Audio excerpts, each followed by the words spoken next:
దేవునికి స్తోత్రం, దేవునికి మహిమ కలుగును గాక. ప్రకటన గ్రంథము పార్ట్ ప్రకటన గ్రంథము 18వ అధ్యాయము పార్ట్ 2 ఎపిసోడ్ 75. ప్రతి వాళ్ళు కూడా ఇది ప్రార్థన రూపంగా సిసిసి లైక్ చేసి సబ్స్క్రిప్షన్ కంపల్సరీగా చేయండి. దేవుని దీవెనలు పొందండి. ప్రకటన గ్రంథం 18వ అధ్యాయము 11వ వచనం. వర్తకులు సరుకులు రావని ఏడ్చిరి. వర్తకులు వ్యాపారాలు చేసేవాళ్ళు సముద్రం మీద సరుకులు రావని ఏడ్చారంటే ఎందుకు ఏడ్చారు, ఏమిటి? ఎపిసోడ్ 74లో ఉంది, అది చూడాలి. అది చూడకుండా ఇదే అర్థం అవ్వాలంటే అర్థం అవ్వాలి. బంగారము 1, 2 వెండి, 3 రత్నములు, ఇవి భూగర్భంలోనివి. 1 బంగారము, 2 వెండి, 3 రత్నములు, ఇవి భూగర్భంలోనివి. మనకి ఎదురు తోటలో 4 కాలువలుగా చీల్చారు. 4 కాలువల్లో కూడా ఒక కాలువ మరి వెండి, బంగారము, తర్వాత ఐరను, ఇవన్నీ కూడా ఒక కాలువలోని మన కోసం ఉంచారు. అది మనవే, దేవుడు మన కోసమే దాచి ఉంచాడు. అయితే అది మనం తీసుకోలేకపోతున్నాం. ఎందుకు తీసుకోలేకపోతున్నాము? మన దగ్గర కావలసిన ప్రార్థన లేదు, సన్నిధి లేదు. అందుకనే మనము ఆర్థిక పరిస్థితుల్లోనే అలాగే ఉండిపోతున్నాము. ప్రార్థన అనగా చాలా ఖచ్చితమైన సన్నిధి, ప్రార్థన అది ఖచ్చితంగా జరగాలి. అది చేసిన నాడే అవన్నీ కూడా మనకే ఉంచినవన్నీ కూడా మనం తీసుకోవచ్చు. ఎలా తీసుకోవచ్చు అంటే ఆర్థిక పరిస్థితి విడుదలైన తర్వాత అవి మనకి ఆటోమేటిక్గా అయ్యే వస్తాయి. ఇవి భూగర్భంలోనివి. 4 ముత్యములు సముద్రంలోనివి. ముత్యాలు మాత్రం సముద్రంలోని ఉంటాయట. 5 సన్ననార బట్టలు. ఈ సన్ననార బట్టలు అంటే పట్టు బట్టలు. ఈ పట్టు వస్త్రాలు, పట్టు పురుగు తయారు చేసే పట్టు వస్త్రాలు. పూర్వము ఈ బట్టలు లేకుండా అవే వేసుకునేవాళ్ళు రాజులు. ఎందుకంటే శరీరం మీద చిన్న చిన్న క్రిములు, మనిషికి కనిపించలేని క్రిములు ఆ పట్టు వస్త్రాలు వేసుకుంటే చచ్చిపోతాయి కనుక పట్టు వస్త్రాలు చాలా విలువైనవి. ఆ రోజున మరి పట్టు వస్త్రాలే రాజులు వేసుకునేవాళ్ళు. ఎలీషా గారు గెహేజ్కి మరి వద్దన్న కూడా నైమోన్ దగ్గరికి వెళ్ళి 4 వచ్చారు, 4 జతలు పట్టు వస్త్రాలు ఇవ్వండి అని తీసుకొచ్చారు. వెండి, పట్టు వస్త్రాలు ఇవి తీసుకొచ్చారు. అంటే పట్టు వస్త్రాలుకి అంత విలువ. 6 ఓదరంగ వస్త్రములు. ఊదరంగ వస్త్రములు. ఈ ఊదరంగ వస్త్రములు అంటే రంగు ఎరుపు. ఎరుపులో చాలా రకాలు ఉన్నాయి. ఈ ఊదరంగ వస్త్రములు యేసు ప్రభు పక్కన 2 పట్టుకున్నారు. యేసు ప్రభు దొంగని వెళ్ళిపోతారని పట్టుకున్నారు. పట్టుకున్న పక్కన ఉన్న వాళ్ళు కూడా ఊదరంగ వస్త్రాలే తొడిగారు. యేసు ప్రభు కూడా ఊదరంగ వస్త్రాలే తొడిగారు.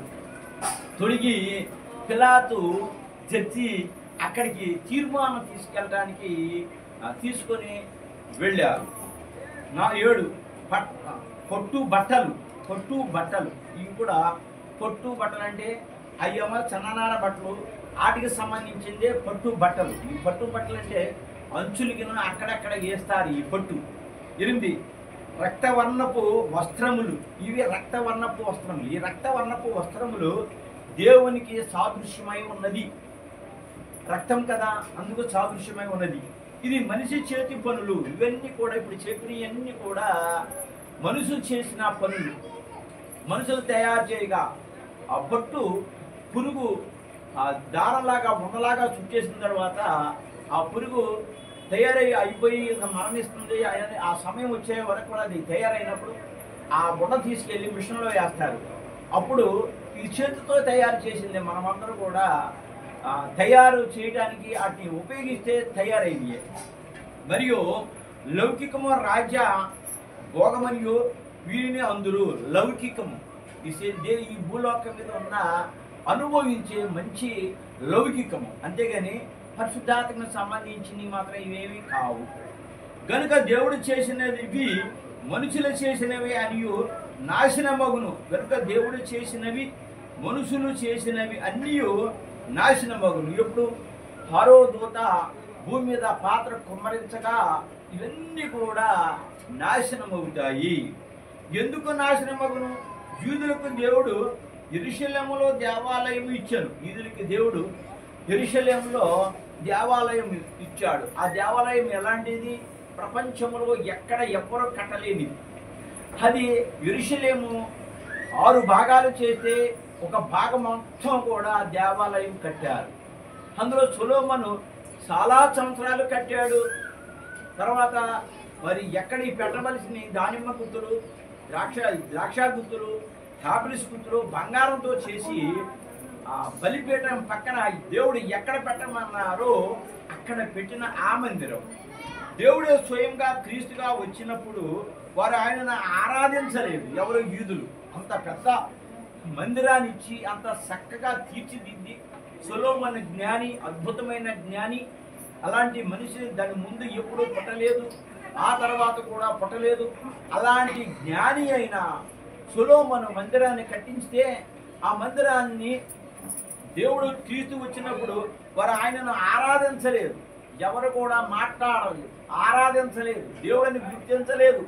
బాబును మనిషిగా గుర్తించారు. ఎంత బాధకరమైన విషయం, ఎంత దిగులుకరమైన విషయం. కనుక వారికున్న దేవాలయము తొలగింపబడినది.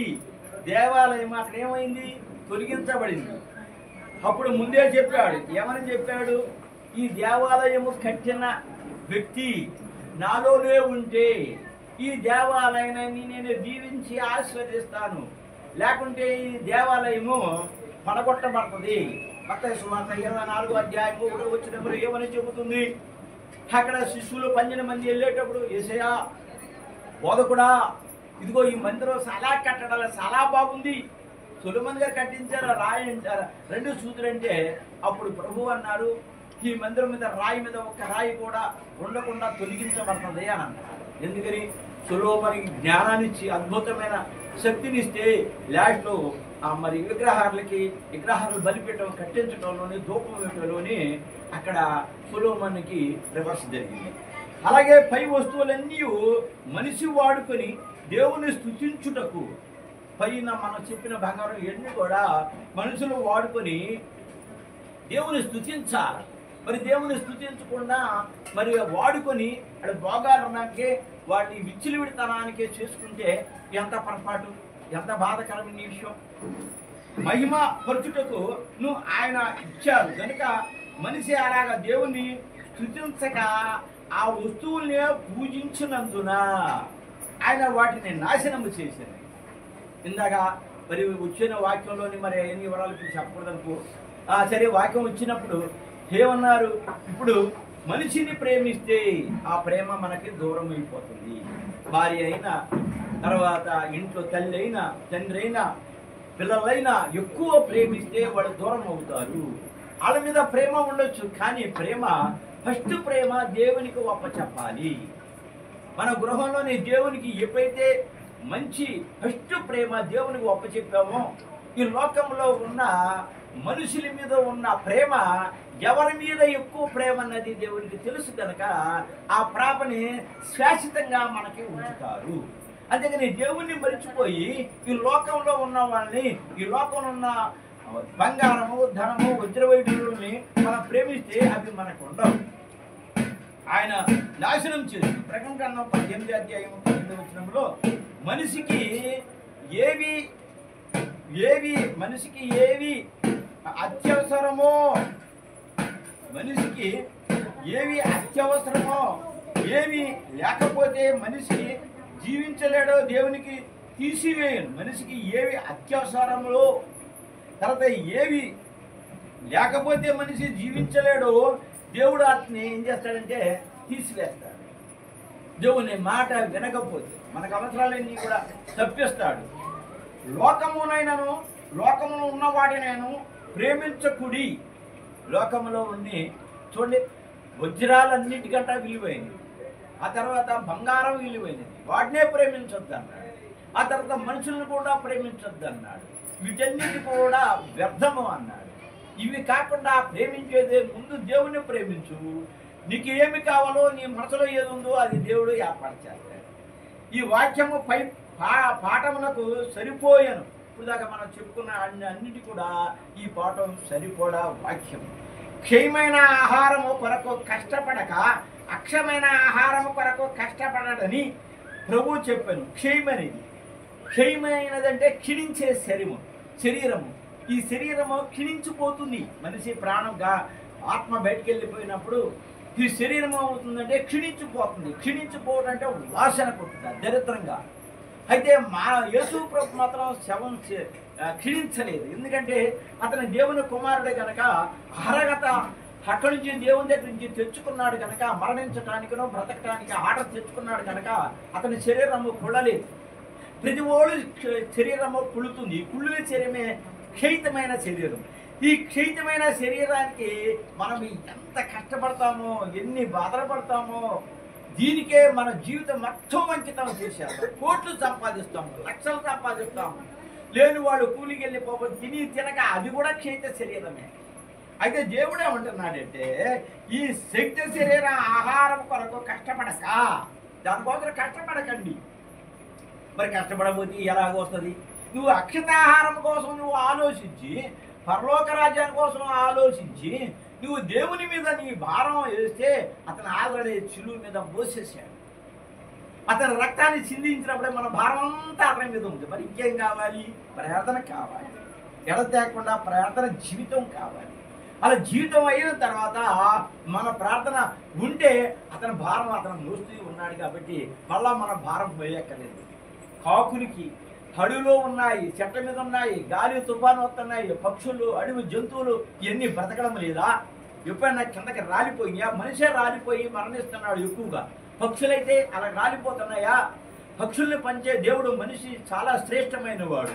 మనిషి చాలా స్తుతించి ప్రార్థన చేసేవాడు. మనుషుల్ని బ్రతికించలేడా? ఒక్కసారి మనం ఆలోచించుకుంటే సరిపోతుంది. అందుకనే అక్షతాహారం, అక్షతానికి ఆత్మకు సంబంధించిన ఆహారం. ఇది దీనికి మరణం లేదు, జీవమే.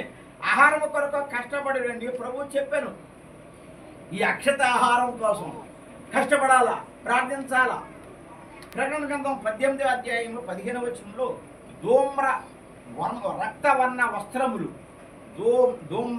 రక్తవర్ణ వస్త్రములు అన్నారు. ఆ వేశ్య తాను ఏర్పరచుకున్న సంఘంలో ఒక పద్ధతి పెట్టాను. ఈ వస్త్రములు రక్తవర్ణ వస్త్రములు ఆ వేశ్య పైన మనం చెప్పుకున్న ఎఫెసీయుడు 1లోని ఈ వేశ్య కోసం చాలా చెప్పుకుంటూ వచ్చాము. అందులోకి వెళ్ళి చూస్తే సరిపోతుంది. ఈ వేశ్య ఏర్పరచుకున్న సంఘంలో ఒక పద్ధతి పెట్టి, వేశ్య అనగా తప్పు చేసే స్త్రీని వేశ్య అంటారు. అని స్త్రీనే కాదు, అది పురుషుని కూడా చెందుతుంది. స్త్రీ అని చెప్పేసి విన్నవాళ్ళు స్త్రీయే కదా అని అనుకుంటే తప్పు. మరి పురుషుడు తప్పు చేస్తే యేసు ప్రభు భర్తలేని మరియ తప్పు చేసిన తర్వాత అక్కడికి వెళ్ళిన ఈదులందరూ కలిసి పెద్దలు తప్పు పట్టాలని, ప్రభువా బోధకుడా మరి ఈమెకి తప్పు చేసింది, మేము పట్టుకున్న తర్వాత కొరడాలతో రాళ్లతో కొట్టమని చెప్పేసి ధర్మశాస్త్రం, మోసే ధర్మశాస్త్రం రాసింది కదా, మరి రాసిన తర్వాత ఇప్పుడు మేము రాళ్లతో కొట్టుతున్నాము, ఇది తప్ప రైటా అని అడిగారు. అడిగిన తర్వాత నేల మీద రాస్తున్న ప్రభు తల ఎత్తి ఒక మాట చెప్పారు. ఇందులో ఎవరు తప్పు చేయని వాళ్ళు ఎవరన్నా ఉంటే కొట్టండి. ఎందుకంటే ధర్మశాస్త్రం అన్నా తప్పు పట్టాలనుకున్నారు, యేసు ప్రభు చెప్పేదన్నా తప్పు పట్టాలనుకున్నారు. కానీ దేవుని తప్పు మార్గాన్ని పట్టించడానికి వీళ్ళెవరు? తప్పు లేని వాళ్ళు అంటే చిన్న బిడ్డ నుంచి పెద్ద బిడ్డ దాకా ఎవరు ఒక రాయి కూడా వేయలేదు. ఇంకొక మాట చెప్పారు, అది బైబుల్లో రాయలేని మాట, రాయాలి కానీ రాయలేదు. చాలా మాట రాయలేదు. ఎందువనంటే యోహాను సువార్తలోనే చెబుతున్నారు ఏమనంటే ఈ లోకంలో జరిగినవి అన్ని కూడా రాస్తే బైబుల్ సాలవు, పుస్తకాలు తెల్ల కాగితాలు కూడా సాలవు అన్నారు. ప్రభు అన్న మాట ఏమిటంటే ఈమె పట్టుబడింది, ధర్మశాస్త్రం చెప్పింది, మరి ఈమెతో తప్పు చేసిన ఆ మగవాడి ఏడి? అతను దాచుకున్నారా మీరు? అతను కూడా తప్పు వేయాలి కదా, మౌనం వహించారు. అందుకనే ఇక్కడ వేశ్య అనగా స్త్రీయే కాదని, తప్పు చేసే మగవాడి కూడా ఇది వర్తిస్తుందని బైబిల్ క్లియర్గా చెబుతుంది. దానిని మార్చి మరో పద్ధతి పెట్టి తనకు తృప్తి కలుగు వరకు రకరకములైన పద్ధతులను ప్రవేశపెట్టి దానికి తృప్తి కలిగేలాగా, వేశ్యకి తృప్తి కలిగేలాగా రకరకాలైన కలుగుటకు రకరకాలైన పద్ధతులను ప్రవేశపెట్టి లోకానికి సంతోషమును కలిగించును. ఈ లోకం మనకి సంతోషం. మరి ఈ విషయం అంటే సంతోషమే కదా. పురుషుడు అలాంటి వాడు, స్త్రీ అలాంటి వాడు అయినప్పుడు ఆ బ్యాచులర్ ఉంటారు కాబట్టి దానికంటే ఆనందం ఈ ప్రపంచం మీద ఏమి. అలాంటి గొప్ప ఆనందాన్ని ఈ లోకానికి సంబంధించి క్షేత్రమైన ఈ శరీరానికి సంబంధించిన ఆనందమే అది. ఈ మార్పులు 7వ పాత్ర అంతమగు వరకు ఉండును. 7వ పాత్ర 7వ దూత కుమ్మరించగా దేని మీద కుమ్మరించింది? ముందు పాత్రల దేవదూతలు దేని మీద కుమ్మరించింది? కాలువల మీద, సముద్రం మీద. ఇవన్నీ కూడా ఎపిసోడ్ 70లో 71లో ఇవన్నీ కూడా మనం చెప్పి ఉన్నాం. ఇప్పుడు 7వ దూత భూమి మీద డైరెక్ట్గా కుమ్మరింపగా ఈ భూమి అప్పుడు ఈ శ్రమలు స్టార్ట్ అవుతాయి. బిషప్ గారు వేసుకున్న రకరకాలమైన వస్త్రముల వల్లే ఆ వేసే తన వస్త్రములను ధరించుకొను. బిషప్ గారు ఏం వేసుకుంటారు? లోన షర్ట్ ఉంటుంది, తర్వాత బనియన్ ఉంటుంది, తర్వాత ఇంకొక అంగి ఉంటుంది, తర్వాత ఇంకొక అంగి ఉంటుంది, తర్వాత థాడ్ ఉంటుంది, తర్వాత రకరకాలుగా ఉంటాయి. ఏషియా కూడా మనుషుల్ని ఆక్రమించుకోవడానికి ఆ వస్తువులు, దుస్తులు, బంగారం, వెండి, నగలు ఇవన్నీ కూడా వేసి మనుషుల్ని ఆక్రమించుకోవడానికి చూస్తూ ఉంటారు. ఒకటి వస్త్రం. ఆ సమయంలో 13 తక్కువ ఉన్నవారు, ఈ 3 పైమానం మనం ఏం చెప్పామో అవన్నీ తక్కువ ఉన్నవారు భక్తుల వరుసలో ఉందురు. ఈ తక్కువగా ఉన్నవాడు దేవుని ప్రేమించేవాడు, నిజాలు తెలుసుకునేవాడు, తప్పని తెలుసుకునేవాడు భక్తుల వరుసలో ఉందురు. రంగు బట్టల అలంకారము వీరికి ఉండవు. రంగు బట్టలు అలంకారము ఈ దేవుని బిడ్డలకు ఉండవు. ఈ రోజున అందరూ కూడా సంస్కారం కాబట్టి తెల్లటి వస్త్రాలు వేసుకొచ్చారు. అది దేవుని గుర్తు, పరిశుద్ధాత్మక గుర్తు. మన తెల్లటి వస్త్రాలు కంపల్సరీ వేసుకోవాలి, ఎందుకంటే అది పరిశుద్ధాత్మ. అయితే వేశ్యాను అనుచరులకు ఈ అలంకారము ఉండును. వేశ్య అలంకారం వేరు, మన అలంకారం ఇది వేరు. వేశ్య అలంకారం ఇందాక చెప్పాను కదా, బంగారము, వెండి, ధనము, ఆస్తి, అంతస్తు, కార్లు, జీవనాలు, భవనాలు ఎన్ని ఉంటాయి. తర్వాత దేవుని బిడ్డలకి ఎన్ని ఉన్నా కూడా అణిగి మణిగి ఉండే తెల్లటి వస్త్రాలు వేసి దేవుని సన్నిధిలోకి వచ్చి ప్రార్థన చేసి గమ్యాన్ని చేరటమే దేవుని బిడ్డల సిద్ధమై ఉన్నది. ఈ పెళ్లి కుమార్తె వస్తాను. భక్తులకు తగ్గించి ఉండును, తగ్గింపు ఉండును. ఎవరైతే తాను తగ్గించుకుంటాడో తాను హెచ్చించుతానన్నాడు దేవుడు. మనం తగ్గించుకోకపోతే మనం హెచ్చించబడలేము.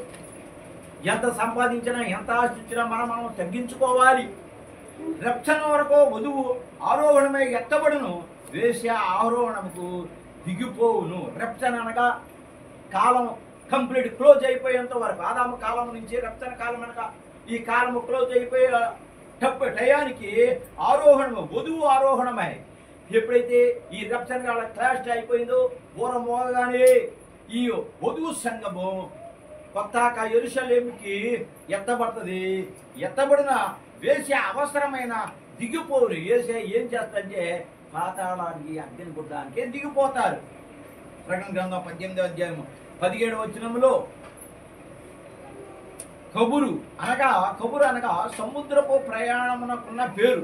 కబురు అనగా సముద్రానికి ప్రయాణమయ్యే పేరు. కబురు అనగా అబ్బాయి ఇవాళ ఓడ బయలుదేరుతుంది, మీరు రండి అని కబురు పంపడమే సముద్ర ప్రయాణం. సంఘమంతే దేవుని రాజ్య యాపమునకే పొమ్మన లేదు. సంఘమంతే దేవుని రాజ్య యాపమునకు పొమ్మన లేదు. రాజ్యానికి కాదు పొమ్మనేది.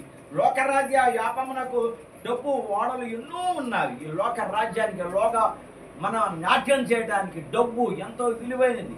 దానిలో కూడా ఈ రోజున ఓడల్లోని అందులో కూడా నాట్యం చేయడానికి స్విమ్మింగ్ పూల్ ఓడలోని ఎన్నెన్నో పెడుతున్నారు. ఇవన్నీ కూడా చేసే చిన్నులు. దానికి దేవుని బిడ్డలు మరి పెళ్లి కుమార్తె వర్షం ఉన్న వాళ్ళు, పెళ్లి వధువు సంఘం వాళ్ళు ఆ పని చేయరు. ప్రపంచ యుద్ధంలో రోజునకు 23 కోట్ల రూపాయలు ఖర్చు అయినది. ప్రపంచ యుద్ధంలో ఫస్ట్ యుద్ధంలో రోజునకు 23 కోట్లు ఖర్చు అయినది. ఫస్ట్ యుద్ధం జరిగింది. ఆ యుద్ధంలో 23 కోట్లు ఒక్కొక్క రోజుకి ఖర్చు అయిందట. ఇళ్ళు భక్తుల కంటే ధనికులే ఇళ్ళు 23 కోట్లు ఇచ్చే సువార్త సేవకులు మేము 46 కోట్లు ఇవ్వవలసిన వారమై ఉన్నాము. సువార్త సేవకులు మీరు ఇలా ఖర్చు పెట్టకండి, వీళ్ళు మీ ఇష్ట ప్రకారంగా వెళ్ళకండి. మేము అయితే ఇంకా ఎక్కువ ఇస్తాము, కానీ నిజమైన దేవుణ్ణి ఎరగండి, నిజమైన దేవుల్లో ఉండండి అని చెప్పి ప్రచారం. ప్రకటన గ్రంథం 18వ అధ్యాయం 20వ వచనంలో, పరలోకమా, పరిశుద్ధులారా, అపోస్తులారా, ప్రవక్తలారా, దాన్ని గూర్చి ఆనందించుడి. ఈ 18-20లో పరలోకమా, యెరూషలేములో ఉన్న పరలోకం. మొత్తం అంతా మనకి ఎన్ని పరలోకాలు? 3. యెరూషలేము ఒకటి, భూలోకములు. అయితే అది ఇప్పుడు ఆగింది. తర్వాత తండ్రి ఉన్నది ఒక పరలోకము, తర్వాత కొత్తగా కట్టపోయేది ఒక పరలోకము. 3 పరలోకాలు ఉన్నాయి. పరిశుద్ధులారా, అపోస్తులారా, ప్రవక్తలారా, పరిశుద్ధులారా. ఈ పరిశుద్ధులు ఎవరు? దేవుని నమ్ముకొని వధువు సంఘంగా సిద్ధపడ్డ బిడలు పరిశుద్ధులు వీళ్ళు. తర్వాత అపోస్తులారా, ఆ రోజున అపోస్తులు 12 మంది కలిసి భూలోకం మీద ఏ రూపంగా న్యాయం జరగాలో, ఏ రూపంగా పద్ధతిగా నడవాలో ఆ రూపంగా చూపించారు. అది రేపొద్దున ఏళ్ళ రాకడలోని సిద్ధపాటు అలాగే జరుగుతుంది. దాన్ని గురించి ఆనందించుడి. రేపొద్దున రాబోయే ఏళ్ళ పరపాలన కోసం మనం ఆనందించాలి, దానికి సిద్ధపడాలి. దానికి మరణం లేదు. ఆత్మ ఇందాకే చెప్పాను కదా, అక్షయితం అనేది క్షీణించిపోతుంది. అక్షరమైనది దేవుని సన్నిధిలో ఏళ్ళు మనం జీవితం చక్కగా నడుపుతున్నాము. మీకు కలిగిన తీర్పుకు ప్రతిగా దేవుడు ఆ పట్టణంలో తీర్పు తీర్చి ఉన్నాడు. దేవుడు తీర్పుగా ఎవరైతే ఆ పట్టణం నాశనం అయిపోయిందో ఆ పట్టణానికి కోసం దేవుడు తీర్పు తీర్చడానికి సిద్ధంగా ఉన్నాడు. ఒకటి, పరిశుద్ధులు. మన పరిశుద్ధులు, దేవుడు పరిశుద్ధుడు, అతని రక్తం పరిశుద్ధే, అతని ఆత్మ పరిశుద్ధుడు. ఒక్క మనిషి కూడా నరలోకానికి వెళ్ళడానికి అతనికి ఇష్టం లేని వ్యక్తి. ఉద్యోగస్తులు. 2, అపోస్తులు. అపోస్తులు ఆనాడు ఉన్న 12 మంది అలా పోయి 20 మంది అయ్యారు. 20 మంది అలా పోయి 72 మంది అయ్యారు. 72 మంది పోయి 120 మంది అయ్యారు. కొత్త నిబంధన వారు. 3, ప్రవక్తలు. పాత నిబంధన వారు. ప్రవక్తలు చాలా మంది పాత నిబంధన వారు ఉన్నారు. ఇప్పుడు కొత్త నిబంధన కూడా ప్రవక్తలు ఎంతో మంది ఉన్నారు. ప్రవక్తలు ఎలా ఉండాలి? ప్రవక్తలు అంటే అసలు అర్థం ఏమిటి? పాత నిబంధనలోని దావీదుకి వెళ్ళి దావీదుతో చెప్తున్నాడు, దావీదు నీకేమి కావాలో చెప్పు, తండ్రి నన్ను పంపించాడు అనగా ఏమి కావాలయ్యా, నేను చాలా చిక్కుల్లో ఉన్నాడు. 3 ప్రశ్నలు వేశాడు. ఆ 3 ప్రశ్నలు వెళ్ళి ఆ 3 ప్రశ్నలు నీకు ఏది చేస్తావు, ఏది కావాలి నీకు అని అన్నప్పుడు నాకేమీ అక్కర్లేదు, కానీ నేను మాత్రం మనిషి చేతిలో చిక్కపడకుండా దేవుని చేతిలో నేను చిక్కపడేలాగా నన్ను చెయ్యి మని ప్రభుతో చెప్పని చెప్పాడు. ఈ లెక్క చూసుకుంటే మరి మరి దర్శకుడు.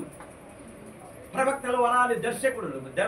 ప్రవక్తల వరం అంటే అందరికీ తెలిసిందే. ఎవరంగా ఇంకా కావాలంటే జరగబోయేది చెప్పేదే ప్రవక్తల సూచనలు అయి ఉన్నది. మనం ఎప్పేసాడు అన్నింటిలో చాలా క్లియర్గా చెప్పాను. ఒకటి దిన వృత్తాంతం గ్రంథం 21వ అధ్యాయం తర్వాత 9వ వచనంలో వివరంగా ఉన్నది. ఈ 3 రకములైన వారిని కలిగేనదే పరలోక వేశ్యపై 3 రకములైన భక్తులకు తీర్పు తీర్చను. రకాలు 3. ఈ 3 రకాలు కూడా భక్తులే ఆ వేశ్యకి తీర్పు తీర్చడానికి సిద్ధంగా ఉన్నారు. ఇప్పుడైతే తనకే ఆ తీర్పు వచ్చాను. ఎవరికి? బోధకులకి తీర్పు ఉంది. బోధకులు చాలా మంది ఇబ్బందులు పడుతూనే ఉన్నారు. ఎందువల్లంటే నాకు 1000 మంది జనం ఉన్నారు, నాకు 2000 మంది జనం ఉన్నారు. నన్ను ఏమిటి ఉదయం నుంచి సాయంత్రానికి 3 ఆరాలు జరుగుతున్నాయి, 4 ఆరాలు జరుగుతున్నాయి, దేవుడు నన్ను దీవించాడు అంటే పప్పులు అడిగేసినట్టే. నువ్వు ఎప్పుడు దీవించబడ్డావు, నువ్వు ఇప్పుడే ఆరాధించబడ్డావు అంటే ఒకే ఒకటి. అది చాలా చోట్ల చెప్పుకుంటూ ఉంటున్నాను. వెనకాల ఎపిసోడ్లోకి చెప్పాను. నువ్వు నిజమైన బోధ, నిజమైన ఈ సంఘము, ఈ నిజమైన ఈ ప్రజలు దేవుడు ఇచ్చిందని నువ్వు అనుకుంటే దేవునితో నువ్వు మాట్లాడే రాయబారం తలం కావాలి. దేవునితో మాట్లాడాలి. సంఘంలో ఉన్న ప్రజలకి బిడ్డలకి ఏదైతే కావాలో అది అడగాలి. యెహోషువకి చెప్పాడు. యెహోషువ 100 ఎకరాలు తీసుకుంటానన్నాడు. 100 ఎకరాలు కాదు, చెట్టు భూమిని తీసుకుంటుంది. 10% నీకు ఇప్పిస్తున్నాను.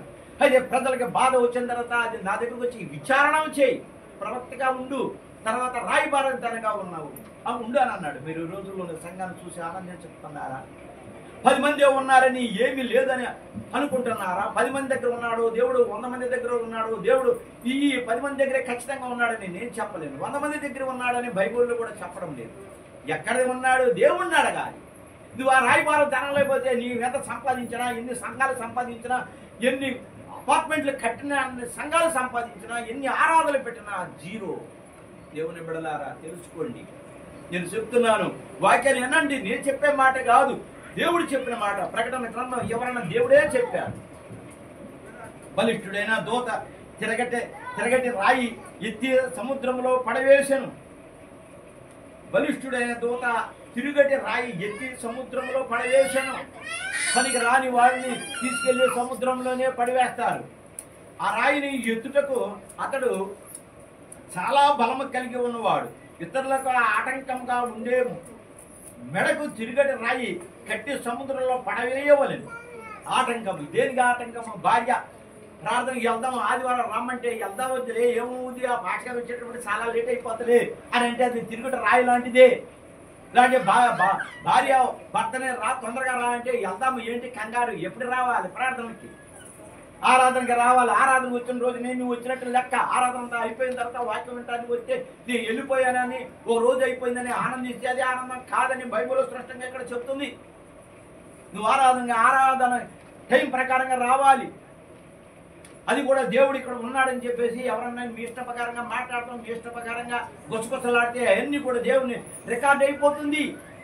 అది నీకు అవసరం అయిన తర్వాత అది మనకి ఆపదగా ఏర్పడుతుంది. అందుకని మనం కరెక్ట్గా ప్రసంగంలో రాసింది, వివరంగా రాసింది, నువ్వు బోధకి వెళ్ళేటప్పుడు నీ సిద్ధాంతాన్ని, నీ చూపు, నీ క్రియ, నీ తలంపు మొత్తాన్ని కూడా జాగ్రత్తగా ఉంచుకొని వెళ్ళు అని అంటుంది. వచ్చినప్పుడు కూడా గలిబిలి గందరగోళం కాదు. సువార్తకులు పనికి గాని భక్తుల పనికి గాని లోకస్తుల ఆటంకంగా నుందురు. సువార్తకి ఆటంకం లోకంలో పనికి గాని భక్తుల పనికి గాని లోకస్తుల ఆటంకంగా ముందురు. లోకములు భక్తులు వచ్చేటప్పుడు ఆటంకాలు, రకరకాలుగా పనులు, తర్వాత వచ్చేటప్పుడు సండ్రలోని ఎవరో ఆపటం, ఇవన్నీ కూడా దేవునికి ఇష్టమైన పనులు కాదు. మనం ఎప్పుడైతే ఆరాధన ఫలానా టైం అని పెట్టుకున్నామో ఆ టయానికి దేవుడు వచ్చి ముందే కూర్చుంటున్నాడు. అది గ్రహించండి, అందులో అనుమానం లేదు. ఎందువలంటే దేవునితో మాట్లాడే శక్తి చాలామంది ఈ ప్రపంచంలో ఉంది. వాళ్ళకి తెలుస్తుంది, కానీ వాళ్ళకి తెలియని వాళ్ళు అబ్బో మనం వెళ్ళినప్పుడే వస్తారులే అని అనుకుంటావు. తప్పు. ఏ టైం నువ్వు నిర్ణయించావో ఆరాధన కానీ ఏ టయానికి ఎప్పుడు ఉన్నా అనుకున్నావో ముందే వచ్చేది ప్రభు కూర్చుంటున్నారు. ఈ వేసి అలాగే చేశాను. సైతాను అనేకులను పడగొట్టును. సైతాను అనేకుల పడగొట్టడానికి చూస్తున్నారు. ఎక్కడైతే దేవుని బైబుల్ తీసుకుని వాక్యం చెప్పి పాటలు పాడి సన్నిధి చేసి ఆరాధన చేస్తున్నారు, అవన్నీ కూడా దేవుని అని అనుకుంటున్నారు. అది 100% తప్పు తప్పు తప్పు అని బైబిల్ గ్రంథం క్లియర్గా చెప్తుంది. ఎందుకని? సాతాను ఆక్రమించుకునే సంఘాలు చాలా ఉన్నాయి. పెద్ద పెద్ద సంఘాలే కింద పడిపోయి ఉన్నాయి. అవి పేరు చెప్పాననుకో అందరికీ ఆందోళన, బాధ. ఇవి కాదు కావాల్సింది. నువ్వు ఏది కరెక్ట్ సంఘమో ఆ సంఘాన్ని నువ్వు దేవుణ్ణి అడగాలి. నువ్వు చెప్పే వాక్యం, నేను చెప్పే వాక్యం ప్రభా నీకు నచ్చిందా? ప్రజలకు నచ్చక్కర్లేదు, ప్రజలకి నచ్చాల్సిన అవసరం కూడా లేదు. దేవునికి నచ్చాలి. దేవునికి నచ్చిన తర్వాత ప్రజలు అర్థం చేసుకుంటే వాళ్ళు పరిశుద్ధాత్మ ఉంటేనే అర్థమవుతుంది, ఇలాంటి అర్థం అవ్వదు. అందుకని ముందు దేవా ప్రభా నీకు నచ్చిందా? నా సంఘం ఎలాంటిది? సాతాని క్రియలు అల్లాడుతున్నారా లేకుంటే ప్రజలు అల్లాడుతున్నారా? సాక్ష్యాలు చెప్తారు, వచ్చేసి తండోపు తండాలు. ఈ సాక్ష్యాలు కూడా సాతాను చేసిందే. సాతాని బలమైన వాడు. దేవుని తర్వాత బలమైన వాడు ఎవరంటే సాతాని. ఈ సాతానికి అన్ని అర్హతలు ఉన్నాయి. ఆ రోజున మోసే కాలంలో 10 ఆజ్ఞలు అయితే 9 ఆజ్ఞలు సాతాను కూడా చేశాడు. 10 ఆజ్ఞలు చేయలేకపోయాడు. అలాగే రేపు 7 సంవత్సరాలు శ్రమకాలం అయిపోయిన తర్వాత వెంటనే సాతాన్ని యుద్ధం చేసి అంత క్రీస్తుని అబద్ధ ప్రవక్త అగ్నిలో గుండంలో పడేసి సాతాన్ని 7 భూలోకం మీద బంధించి తాళం డైరెక్ట్గా యేసు ప్రభు చేస్తారు. ఎందుకంటే ఏ దేవదూతకి ఇవ్వరు. ఎందుకంటే సాతాను కూడా ఒకప్పుడు దేవదూతే కనుక. అందుకు నాది గొప్ప అంటాం కాదు. దేవుని బిడలారా, ఎవరిని నేను విమర్శించట్లేదు, ఎవరిని నేను బాధ పెట్టాలని ఈ మాటలు మాట్లాడట్లేదు. ఎందుకంటే దేవుడు పరిశుద్ధాత్మతో ఈ వాక్యాన్ని చెప్పమన్నాడు కాబట్టి నేను చెబుతున్నాను. నాకు 1000 ఉన్నారు, 2000 ఉన్నారు, దాంట్లో కోట్లు రుచిషన్ అవుతుంది. మమ్మల్ని కొట్టిన వాళ్ళు ఎవరు లేదు. మా సంఘం గొప్ప, మా సంఘమే గొప్ప అని చెప్పేసి అనుకుంటే పప్పులో అడిగేసినట్టే. ఏ సంఘం గొప్ప అంటే నీవు దేవునికి రాయబారి అయిన సంఘమే గొప్ప. యెహోషువ దేవునికి తండ్రికిను ప్రజలకి రాయబారతనం ఉన్నాడు. బైబుల్ మొత్తం అంతా చెప్తుంది రాయబారతనమని. మరి నువ్వు రాయబారతనం చేస్తున్నావా? జనం చూసి ఆనందిస్తున్నావా? ధనం చూసి ఆనందిస్తున్నావా? రోజుకి వారానికి ఒకసారి, ఇలాంటి 10 రోజులకు ఒకసారి, నెలకు ఒకసారి, సంవత్సరానికి ఒకసారి హాస్పిటల్ చుట్టూ తిరుగుతున్నావా? నువ్వు హాస్పిటల్కి వెళ్ళావంటే నీ సంఘం కరెక్ట్ కాదని చెప్పేసి అర్థం చేసుకోవాలి. ఎందుకంటే దేవాది దేవుడు చచ్చిపోయిన మనుషులను పైకి లేపాడు. హెజ్కేలు గ్రంథం గోతులోని దిగమన్నప్పుడు హెజ్కేలు అందులో దిగిన తర్వాత హెజ్కేలు ఏమవుతాయి అంటే తెలియదు ప్రభువా అన్నాడు. తండ్రి తెలియదు అన్నాడు. నువ్వు ప్రార్థన చేయ మనుషులు అవుతారన్నారు. ప్రార్థన చేసినప్పుడు లేచిపోయారు. మరి అలాంటి మనుషులు చచ్చిపోయిన లాజరుని పైకి లేపిన దేవుళ్ళు. ఈ దేవుడు మరి ఈ రూపునిగా ఉంటే నువ్వు హాస్పిటల్కి ఎందుకు వెళ్తున్నావు? బీపీ ఎందుకు వస్తుంది? షుగర్ ఎందుకు వస్తుంది? హార్ట్ అటాక్ ఎందుకు వస్తుంది? నువ్వే రక్షించుకోలేకపోతే బోధకుడు సంఘంలో ఉన్న ప్రజల్ని ఎలా రక్షించగలవు? అందుకని నువ్వు హాస్పిటల్ కాదే వెళ్ళాల్సింది దేవుని సన్నిధిలోకి. తెల్లారుతావు 3 గంటల సన్నిధిలోకి. నీ కన్నీరు అక్కడ కార్చాలి. నువ్వు గంట కన్నీరు అక్కడ కార్చే జీవితంలోని మన సొంత జీవితంలోని ఎప్పుడు కన్నీరు కార్చలేదు. దేవుని బిడ్డలారా ఆలోచించండి, అర్థం చేసుకోండి. రాజ్యంలో పడగొట్టును, సంఘంలో పడగొట్టును. ఇవి చివరి దినంలోనే జరుగును. ఇదే లవోదిక సంఘ కాలము, చివరి దినం ఇదే. దేవుడు మాట్లాడటానికి సిద్ధంగా ఉన్నాడు. నీతో కాదు, అందరితో మాట్లాడటానికి సిద్ధంగా ఉన్నాడు. ప్రతి సంఘానికి గాథ లాంటి దర్శకులు ఉండాలి. మనము కూడా దర్శనం చూడాలి. సూచన రోజునే నిజమైన సంఘం. నీలో తప్పులు ఒడిదుడుకులు ఏమని ఉంటే వాళ్ళు వచ్చి చెప్తారు. చెప్పలేదా ఇందాక నేను వాక్యం ద్వారాగా? దావీదు దగ్గర గాథ వెళ్ళి చెప్పలేదా? ఆలోచించండి. కనుక ప్రస్తుతము దేవుడు లౌకికాన్ని పని చూచుచూ ఊరుకొనుచున్నాడు. ఈ లోకంలో ఉన్న మనం చేసే లౌకిక పనికి రాని పనులు చేస్తున్నా కూడా చూస్తూ ఉన్నాడు. దాని సమయం వచ్చినప్పుడు దాన్ని ఖండిస్తాడు. దాని సమయం వచ్చినప్పుడు కంప్లీట్ చేస్తాడు. ఆ పెదప వారికి నాశనం తటస్థించును. అదే సముద్రంలో పడివేయుట.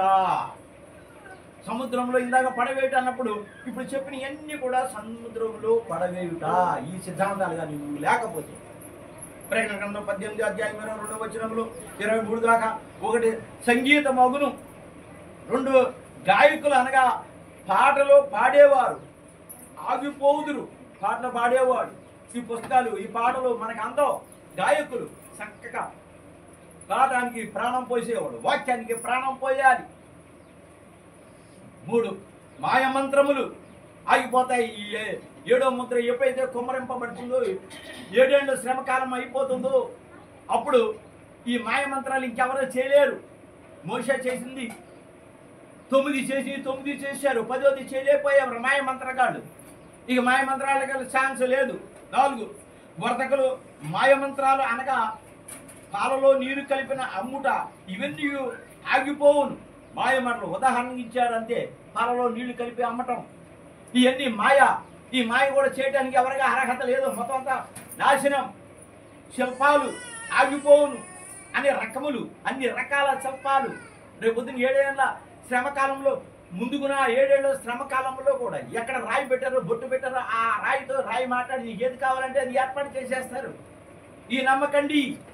నిజమైన దేవుడు ఎవరంటే యెహోవా తండ్రి, యేసు ప్రభు, పరిశుద్ధాత్మే. వీటి తప్ప ఈ ప్రపంచంలో ఏవి లేవు. ఆ రోజున ఇవన్నీ కూడా బయటపడిపోతాయి. మొత్తం ఏమీ లేకుండా తుడిసి పెడతాడు దేవుడు. 100 సంవత్సరాలు ఒకసారి కరోనా వచ్చింది, దానికి ముందు కలరా వచ్చింది, ఇట అలాంటి జబ్బులన్నీ కూడా వస్తాయి. ఆ రోజున అవి వచ్చి మొత్తం అంతా కంప్లీట్ అయిపోతుంది. విగ్రహంలో చేయువారు పడగొట్టబడుదురు. చేతితో చేసే విగ్రహాలను పూజిస్తున్నారు. చెట్టును కోసే ఆ చెట్టుని రద్దులు తీసుకెళ్ళి ఉప్పులో పెడుతున్నారు, కాలిపోతున్నాయి. అందులో చెక్క తీసుకొని చేతి పనులతో చేసి ఆ విగ్రహాలను బొమ్మలు చేసి పూజిస్తున్నారు. ఇది ఎంత న్యాయం, ఎంత అన్యాయం ఇది. ఈ కాలం ముందు విగ్రహారాధన ఎక్కువ అవుతున్నది. లాస్ట్ కాలం లవదిక సంఘకాలం విగ్రహాలు ఎక్కువైపోతున్నాయి. చాలా భయంకరంగా ఉంటున్నాయి. ఎందుకంటే తరుగుట కొరకే. ఎంత అయితే నువ్వు ఎత్తేదిగావో నువ్వు దించబడతావు. తాను హెచ్చించుకున్నవాడు దించబడతాడు. తాను దించున్నవాడు పైకి ఎత్తబడతాడు. తాను తగ్గించుకున్నవాడు. అందుకు ఇప్పుడు బాగా పెరిగిపోతున్నారు, ఇష్టప్రకారంగా పెరిగిపోతున్నారు. వాళ్ళ పేరు చెప్తే లోకంలో చూసే వాళ్ళకి ఏరే వాళ్ళకి ఎంత బాధో ఎంత శ్రమో అదే అనుకుంటున్నారు. ప్రపంచ దేశాల్లోని ఒక భారతదేశమే అన్ని 33 కోట్లని పూజించేది. మిగిలిన దేశాలు ఎక్కడున్నాయి? ఈ రోజున సాఫ్ట్వేర్ ఇంజనీరింగ్ డబ్బు రావాలంటే ఇతర దేశాల నుంచి వస్తున్నాయి. ఏదన్నా గ్రహిస్తున్నారా? ఈ భారతదేశం కోసమే గ్రహిస్తున్నారు. భారతదేశమే గొప్పదనుకుంటున్నారు. దేవుని బిడలారా వినండి, నిజాలు తెలుసుకోండి. దీపము ఆరిపోక ముందు గుస్ గుప్ గుప్ అని ఆరిపోను. దీపం ఆరిపో ముందు బాధ గుప్ గుప్ అని చెప్పేసి అని ఆరిపోతూ ఉంటుంది. రేపొద్దున ఈ జీవితం కూడా అలాగే ఉంటుంది. ప్రకటన గ్రంథం 18:24లో ప్రవక్తల యొక్కయు 2, పరిశుద్ధుల యొక్కయు 3, భూమి మీద వధింపబడిన వారి యొక్కయు రక్తము ఆ పట్టణంలోనే కనబడదు కనుక అందరికీ నాశనం. ఒకరి కాదు, ఒక అందరు దేవుని నమ్ముకోవాలన్న వాళ్ళందరికీ నాశనం. ప్రవక్తల యొక్క 2 పరిశుద్ధుల యొక్కయు పరిశుద్ధులు 3 భూమి మీద వధింపబడిన వారి యొక్క రక్తం ఆ పరణంలోని కనబడను గనుక అందరికీ నాశనము. పరిశుద్ధులు ప్రార్థన చేసి అలా రక్తంలాగా కన్నీరు కార్చి ఈ లోకాన్ని తటస్థించింది, దగ్గరికి వచ్చింది. ఇప్పుడుగా నమ్మండి, ఒకప్పుడు అయ్యగారు లోదరగిరిలోని పనిచేయనప్పుడు కొరియా దేశ ప్రాంతంలో సాయంకాలం 6 గంటలు మొదలుకొని ఉదయం 6 గంటల వరకు భక్తులు బయలుదేరి ఉజ్జీవ కూటములు పెట్టారు. ఎవరు? కొరియా దేశ ప్రాంతంలో. అయ్యగారు అక్కడికి వెళ్ళారు. సాయంకాలం అయ్యగారు అంటే దేవదాస అయ్యగారు. ఎందుకంటే ఇక్కడ ఉన్నవాళ్ళు తెలుసు, కానీ ప్రపంచానికి అంటారు కదా వార్త.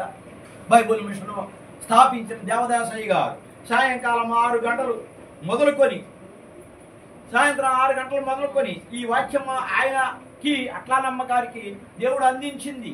మద్రాసులో ఉన్న తర్వాత ఆ మద్రాసులోని ఒక ఊరు ఉంది, కరుందూరని. ఆ ఊళ్ళోని సన్నిధి చేస్తుంటే ఈ ప్రకటన గ్రంథాన్ని వారికి అందించిన తర్వాత ఆ అందించిన పుస్తకంలో ఉన్నవి ప్రభువు ఏం చెప్పారో, ఏం తీయమన్నారో, తీయమనంటే అన్ని విలువైనవే. అయితే ప్రజలకి 1-4 సార్లు రాసింది, 3 సార్లు తీసేసి ఒకసారి రాయమనగానే నేను రాసి 35 సంవత్సరాలు 40 సంవత్సరాల దగ్గరలో ఉన్నప్పుడు అవి పెట్టి దాచి ఉంచితే ప్రభు అవి దయచేది కాదు. 65 పుస్తకాలు ప్రపంచం మొత్తం అంతా తెలిసిపోయినాయి. ప్రకటన గ్రంథం ఎవరు తీయడం లేదు. చెప్పినా కూడా 5 నిమిషాలు 10 నిమిషాలు అరగంట గంట చెబుతున్నారు. సీరియల్గా చెప్పడం లేదు. నువ్వు సీరియల్గా చెప్పు కుమారుడా, ప్రపంచానికి అన్ని భాషల్లో నేను అందిస్తానన్నా. ఈ రోజున నువ్వు చెప్తున్న ప్రతి ఒక్కరికి షేర్ చేయమంటున్నాను, సపరేషన్ చేయమంటున్నాను. ఇవన్నీ కూడా మీరు చేయకపోతే ఇది ఆగిపోతుందని అనుకుంటే పప్పులు అడిగేసినట్టే. దేవుడు దీన్ని పట్టుకుంటాడు. గాజా ఇజ్రాయేలు దేశము యుద్ధం జరిగింది. ఎన్ని వందల సంవత్సరాలు అయింది, లక్షల సంవత్సరాలు అయింది. పోయిందా? ఈ రోజున జరుగుతుంది. అలాగే ఈ వాక్యాన్ని దేవుడు చెప్పమన్నాడు కాబట్టి నేను చెబుతున్నాను, ఇది ఆగదు. ఉదయం 6 గంటల వరకు భక్తులు బయలుదేరి ఉజ్జీవ కూటంలో ప్రార్థనలు జరిగించిరి. అయ్యగారు వీళ్ళందరూ కలిసి ఎక్కడ? కొరియా దేశంలో లక్షల కొలది బౌద్ధులు క్రైస్తవులైరి. బౌద్ధులు అంటే దేవుని నమ్మరు, దేవుడే లేదంటాడు. వీళ్ళందరూ కూడా క్రైస్తవులు అయ్యారు. ఈ క్రైస్తవులు అంటే చిన్న చూపు. ఎక్కడ? ఒక భారతదేశంలోని. ఎందుకని? భారతదేశంలో ఉన్న భక్తులు దీన్ని వివరించి బోధించలేదు. ఎందుకంటే కనాని దేశంలోని అక్కడ క్రైస్తవ మతం అంటే అన్ని మతాల కంటే విలువైనది అని బోధించలేకపోవడం మన దురదృష్టకరం. అందుకని ఈ క్రైస్తవ మతం ఈ భారతదేశంలోని అగ్ర మతాలు ఎలాగున్నాయో అక్కడ ఇదే అగ్ర మతం. వాళ్ళు వచ్చి కనాని దేశంలో గుళ్ళకి వెళ్తే అది 7 రోజులు మస్ట. ఎవరైనా ఇంటికి వెళ్తే మస్ట. 7 రోజులు ఈ క్రైస్తవులు గుడంతా కడుక్కొని ఇల్లంతా కడుక్కొని తాళాలు వేసుకునేవాడు. మరి భారతదేశంలో నాది గొప్ప అంటున్నారు. ఈ భారతదేశానికి ఈ వాక్యం వద్దు, ఈ బైబుల్ వద్దు, ఇది మంచి బైబుల్ కాదంటున్నారు. చర్చిపోయి ఏం మాట్లాడుతున్నారో తెలియడం లేదు. భౌతిక దేశమే ఆయనను అనేకులు క్రైస్తవులే. కొరియా దేశం వారు కూడా ఒకరి జోలికి పోయేవారు కారు. దేవునికి స్తోత్రం, దేవునికి మహిమ కలుగును కాక. దేశాలే మారిపోయింది. దేవునికి స్తోత్రం, దేవునికి మహిమ కలుగును కాక. ప్రతి వాళ్ళు కూడా చేయండి, సబ్స్క్రిప్షన్ చేయండి, తర్వాత అందరికీ తెలియపరచండి. దేవుని దీవెనలు పొందండి. దేవునికి స్తోత్రం, దేవునికి మహిమ కలుగును కాక. ప్రభా, ఎవరైతే ఇది అందరికీ చేసి అందరికీ తెలియపరుస్తారో వాళ్ళని దీవించి ఆశీర్వదించండి. యేసు నామములో మాట్లాడుతున్నాము.